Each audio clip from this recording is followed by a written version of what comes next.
my channel, and welcome if you're new here. Thank you so much for stopping by. And if you are new here, my name is Lydia. And today I wanted to share with you some decisions that we've made in our home that may kind of affect what videos I'm able to put out on my channel and stuff like that, so that you will understand if like the style of my videos change and stuff. A few years ago, when my oldest son was in the 2nd grade, we decided to put our oldest son in private school, and he has been in private school till he started this year, which will he be in the 8th grade. He'll be in the 8th grade, and so he's been in private school this whole time. And then our youngest son started private school when he was in the 1st grade. I homeschooled my oldest in kindergarten and 1st grade, and then I homeschooled our second son in kindergarten, and then he went directly to private school in 1st grade. And then last year, our daughter started kindergarten. I homeschooled her for kindergarten, and then she would have started this year along with our boys. They would have all went to private school together.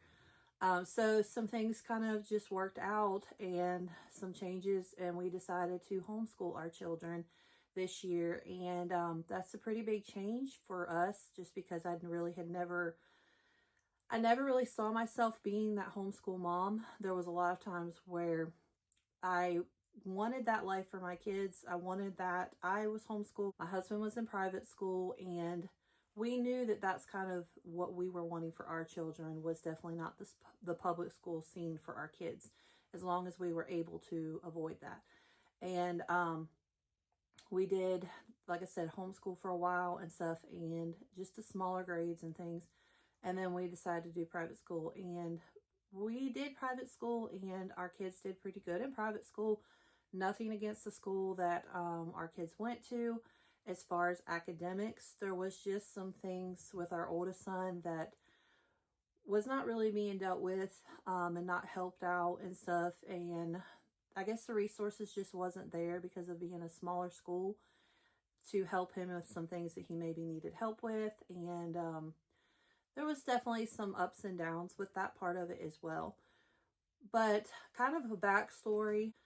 When my kids were born, I honestly started worrying about what we would do for school from the very beginning. Probably when I found out I was pregnant with them, I was worried about what we were going to do for schooling. And I knew that we did not want to do the public school. That was never going to be an option. And I think the reason I worried the most about it was because I knew probably it would come down to I would end up homeschooling them. And nothing against homeschooling. I just knew, I kept telling myself, I should say, that I wasn't able to homeschool my kids. I would not be able to give them what they needed. I would not be able to, just do all the things that a homeschool mom does with all the different grades that I would be doing. My oldest would be going into 8th grade. Our second son would be going into 5th grade. And then our daughter would be starting 1st grade. And that really scared me. Well, even like I said, back when my kids were small, that scared me, because I was like, I don't think I can do this. I was never great in school. I never really enjoyed school, just being honest. I barely made it by in a lot of different things. I did complete the 12th grade, but I wasn't ever really great at school. And so these are some of the excuses that I kept giving God. I'm not good at school. I don't have the patience. I don't have the resources. I'm not smart. These are a lot of the excuses that I gave God several times whenever that possibility of us homeschooling came up. I kept coming up with all the different reasons why I couldn't do it. My mom homeschooled 10 kids, and she always made it look very easy, but I knew it wasn't. I knew it was not easy. She enjoyed teaching. My mom was a very good teacher. I've probably mentioned it before in videos, she always looked for ways to teach us things and look for teaching opportunities in every area of our life. And so I guess it just kind of left like big shoes to fill for me. Like, I kind of had seen how it was done, and I just felt like I could never do that. And so I was reading, our preacher actually encouraged us at the beginning of the year to read through our Bibles, try to read through our Bibles in a year, which I used to do that when I was a kid, my mom always encouraged us to do that, read through your Bible in a year, and I've done it several times. But since I became a mom, I really just didn't have the time. I guess I didn't devote the time like I should to make sure I was reading my Bible through. I was doing my devotions and all that every day, but just not trying to read the Bible through again. I just felt like I couldn't do that as a mom because I had too much going on with my life. And as a mom, you understand, some days it's even hard to find time to read your Bible at all if you're not like staying up really late or getting up really early in order to do it. So for myself anyway, because I'm the kind of person, I need quiet, complete quiet in order to get anything out of it. If there's a lot of noise and distractions going on around me, I might as well not even waste the time. So for myself, I need to either get up early and do it or do it late at night when the kids are in bed. And so, but anyway, back to the subject about reading through our Bible. Literally, we had just started reading through our Bible, and we were in, let's see, I was only on Genesis chapter 18. We were only a couple days into our Bible reading when the Lord gave me this verse. I know my sister knows I texted her probably back in November of 2024 that I was really feeling burdened about Bella starting school at a private school that my boys go to.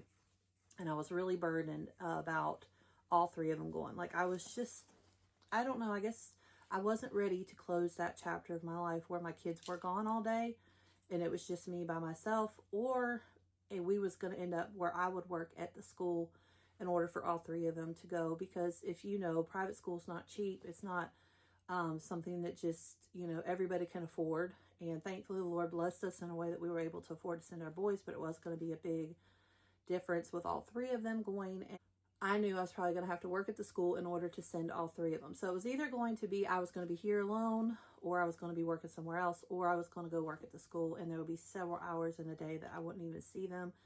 I wouldn't be involved. And I know that has been the case with my boys for years, that they have not, you know, been with me every day. But I don't know. I know a lot of moms are probably so excited at the end of the school year to send their kids back to school and back to having their own time.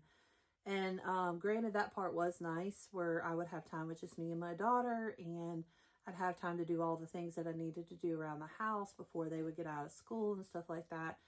And that part was nice. Don't get me wrong. I'm not saying that part wasn't nice, but I was severely dreading the fact of all three of them being gone all day.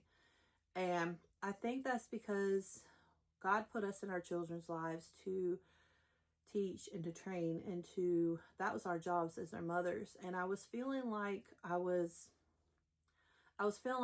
doing that job when I was sending them to school every day, and I was only seeing them for a couple hours in the evening, and then we would get up and do it all again, and they'd be at school all day for 8 hours a day. And I really struggled with that, like just that time that I was missing, even with my boys. But I guess it made it more, you know, real when my daughter was going to be starting school, and I was going to be, you know, in a different phase in my life where I no longer had babies at home, little ones at home. They were all of school age, and my life was going to change. And so, like I said, I was talking to my sister about it, and I was dreading this coming school year. I kept telling her, please just pray that God would help me, you know what to do. Give me, you know, wisdom in what to do, and what's the best option for the kids, you know, and myself. And like I said before, I just kept giving myself excuse after excuse, or God, I guess I should say, giving him excuse after excuse of why I couldn't do it. There wasn't, you know, there was so many excuses. I could give them all to y'all and it would take a while. But mainly it was just that I was not adequate. I was not able to teach my kids. That was not something that I could do. Well, then God gave me this verse out of Genesis chapter 18 and verse 11 through 13 or 14. It says, now Abraham and Sarah were old and well stricken in age, and it ceased to be with Sarah after the manner of women. Therefore Sarah laughed within herself, saying, after I am waxed old, shall I have pleasure, my Lord being old also? And the Lord said unto Abraham, wherefore did Sarah laugh, saying, shall I of surety bear a child who am old, which am old? Is anything too hard for the Lord? And it's like the Lord spoke to me in that moment that I was looking at all my inabilities, and I wasn't thinking about it at all as God could help me do these things. God would give me the strength to do these things. God would give me the wisdom. God would give me the patience, and all the things that I kept saying, I can't do this because, and I can't do this because. And it was like he spoke to me in that moment and said, what's too hard for me? What's too hard for you is not too hard for me. Where you lack, I can fill that void. I can help you with that problem, and I can be what you are not good at, what you're not able to do. I can help you be that. And that was my problem. That's what I was so hung up on, was that I can't do this, I can't do that. I'm not patient enough. I'm not smart enough. I'm not all these things. And it was like he just spoke to me in that moment and said, what's too hard for me? Why don't you give it to me? Why don't you let me be the one that helps you go through this and be there for you daily when things might be too hard, or things might seem too crazy and overwhelming. Let me be what you can't be. Let me be enough for you, and you just rely on me. And that's where I hadn't gotten to, because I had spent so much time thinking about, I can't do this, and I won't be able to figure this out, and I won't be able to. And there's been sometimes we've literally just this week will be our 3rd week of school, and there's been some days where it has been a struggle, because my son's in the 8th grade. He's in pre-algebra, and there's been some moments where I wasn't able to help him with some things, but God provided. One of the girls in our church was like, hey, if your son needs help with math, let me know. And I'll have to show you a picture. When I got all the books, I started feeling overwhelmed. I had like 12 boxes of books to go through and organize to grade and set up for the kids. And the devil immediately like started filling my mind with doubt of, you can't do this. There's no way. This is way too much. You're not gonna be able to figure all this out. And when I saw that stack of boxes, it was like I immediately was like, oh, I can't do this. This is going to be way more than I can do. And we sit down, the kids and I sit down and went through that box of books. And it was a little bit overwhelming, but it was amazing how in like 2 hours we had everything organized and knew where it went and had it all set up, and were able to actually start the very next day. And so we are doing a Becca curriculum. That is what my children have done in private school where they were. And also, I did that with my kids for kindergarten and 1st grade, the ones that I did school here at the house.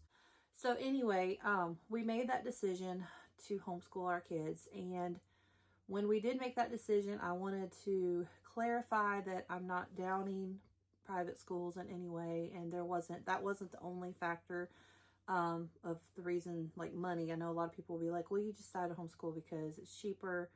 And that is definitely an aspect of it, because private school is not cheap. But that was not the driving reason for deciding to homeschool. There was definitely a lot of other more valuable reasons. We had our kids in a Christian school, and there was a lot of good that came from that. Don't get me wrong. My kids enjoyed it. They had a lot of good friends there and stuff, but there was also a lot of negative things that we really were trying to keep our children from by putting them in a private school, and it was still kind of there, even in that kind of atmosphere, which I know you can only control so much. Kids will be kids, things will go on and stuff like that they can't always control. And there was just a lot of negative things creeping up in the last couple years that were some deciding factors in that for us, for sure. There was just a lot of deciding factors in that, to where we knew that for us, private school wasn't going to be really an option anymore. The main thing that was really bugging me and worrying me was the fact that I was missing so much throughout the day with my children. It's missing so much of the time that God gives us to train and to teach, and not just only academics, but spiritually, and things that we instill in our children. And I was missing so much of that time. So I just wanted to share that with you, so y'all know like kind of what's going on, why I haven't had as many videos and stuff. We're trying to get into the swing of things, and during the day I want to try to give them my full attention, and so it's going to be kind of hard to figure out where in the day that I can sit and film and stuff like that for y'all. And I do want to kind of share that. Let me know in the comments if you're interested in seeing maybe some aspects of that part of my life. I could share like the curriculum and stuff with you if that's something that would be helpful to y'all. We can do more of that in the future. We will be doing a Becca. We are actually enrolled at a Becca Academy. My kids are to do this year anyway. I don't know what will change for next year. I've done a Becca several times when I did kindergarten and first grade, and I just knew how it worked. And for me, it just felt easier to go ahead and go with something that I knew than trying to do something totally different. And that was something else that was very overwhelming to me, was the curriculum that I would use, because my mom was really great at pulling from different curriculums. The private school they went to, they would pull from different curriculums. Like they had a Becca mainly for most of their subjects, but then several years ago they changed to Bob Jones University for math and a couple other things, a history, I think, and stuff. So they've pulled from different things over the years, and they've never actually just been on total Abeka.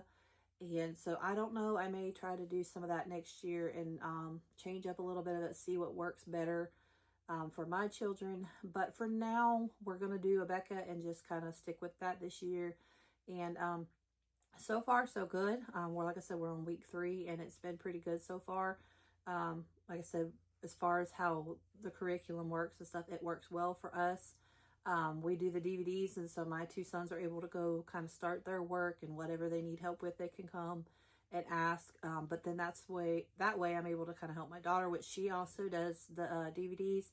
But I don't make her strictly do the DVDs, because she is a very active, very smart child. And the only thing that I would say about Abeka is they're so repetitive, which is a good thing.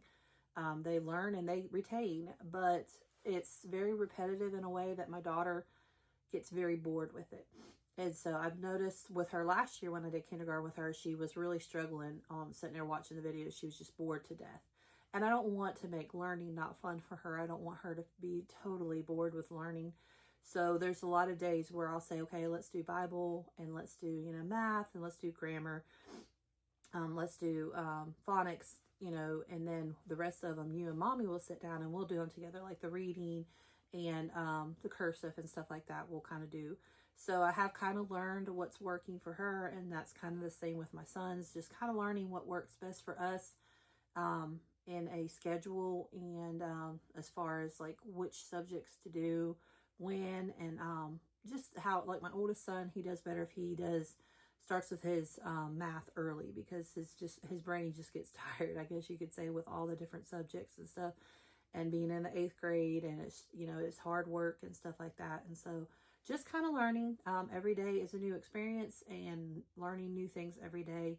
But I did want to get on here and just kind of share with you that things may change a little bit on my channel. We may have more homemaking and cooking and things that I could do at home, since I'm going to be at home pretty much all the time, and kind of change that to that. So hopefully that's something y'all will enjoy. I know I don't have a ton of shopping like videos on my channel and stuff, but I would do more of those probably than I'll get to do now. So I hope that's not the only reason you're here, is just for shopping videos and things like that. And but I do want to try to maybe share more of the homeschooling aspect of it, and like I said, homemaking and things, just kind of my daily life, because that's really what's going to have to be. I'm not going to be able to go out and film videos and stuff, once or twice a week like I was doing beforehand. And I want to make sure that I'm not taking away from my kids' education to do this. I do really enjoy doing YouTube. I want to keep this platform and be able to still do things on here. But like I said, it may change a little bit, like what I'm sharing as far as that goes, because just the time that I have to put into it and stuff. And YouTube is very time consuming. So I think we will stick with our 1 video a week. That pretty much will be the same. Hopefully I can be consistent with that. And but it may be more, like I said, homemaking. It may be a day in the life kind of thing. It may be just little short videos of some things that I could share with y'all. But I'm looking forward to this chapter of our lives and what the Lord's going to do with it. Before I end this video, I wanted to just share this quote that I read the other day with y'all, and thought it was very befitting to what we've been talking about. And it said on here, "Many of us are lacking in the strength we so covet, but God gives full power for every task He appoints." And I know that raising my kids and teaching them and training them is it's a job that God's given me to do. And there's a lot of times that I feel inadequate. So many times. So many different times in my life as a mother have I felt completely inadequate. And I know I'll feel that again and again. But I wrote this quote on my refrigerator to look at every day and to be reminded that many of us are lacking in the strength we so covet. But God gives full power for the task he appoints. And so I just thought that would be a good quote to leave with y'all. And hopefully, like I said, y'all will stick around and hang around with me. And we'll see what God gives us for in the future. And hopefully y'all will enjoy coming along. I love y'all, and I hope y'all have a blessed day. And I'll see you in the next one.